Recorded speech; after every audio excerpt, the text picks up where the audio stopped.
اعوذ باللہ من الشیطان الرجیم بسم اللہ الرحمن الرحیم۔ معزز سامعین، آپ سب کے لیے میں کچھ اقوال لے کر آئی ہوں، تو پلیز توجہ سے سنیے گا۔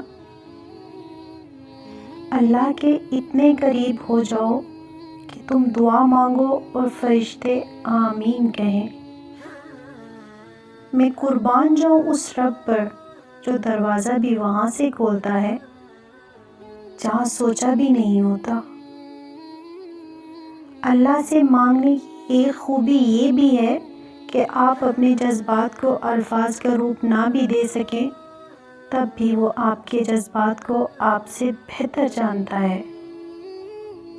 جب درد بڑھنے لگے یا کچھ بھی سمجھ میں نہ آئے تو اپنی رب کی طرف چلے جاؤ، کیونکہ دلوں کو سکون اس کی یاد میں ہی ہے۔ اچھے لوگوں سے اللہ بہت امتحان لیتا ہے پر ساتھ نہیں چھوڑتا، اور برے لوگوں کو بہت کچھ دیتا ہے پر ساتھ نہیں دیتا۔ جانتے ہیں انسان کسے کہتے ہیں؟ جس کی آنکھ میں احترام ہو اور الفاظ میں نرمی، جس کے اخلاق میں رحم دلی اور مقاصد میں اعلیٰ ظرفی۔ زندگی نے بہت کچھ سکھایا، کتابوں نے بھی بہت رہنمائی کی، لیکن انسانی رویوں نے جو سبق دیا، نہ تو وہ زندگی کے کسی ورق اور نہ ہی کتاب کی کسی صفحے پر تحریر۔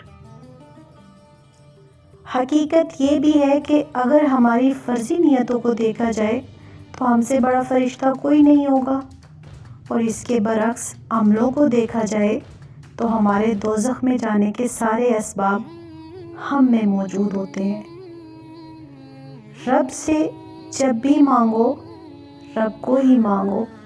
جب رب تمہارا ہوگا تو سب تمہارا ہوگا۔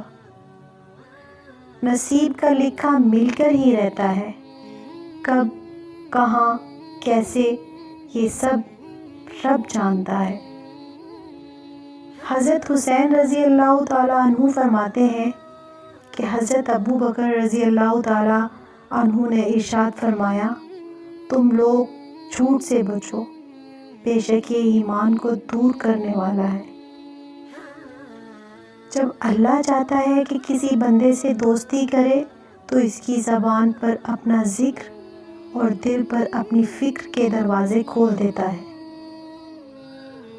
وہ ساتویں آسمان پر رہنے والا رب ہم زمین پر بسنے والوں کا درد ہمارے ساتھ جینے والے انسانوں سے بہتر جانتا ہے۔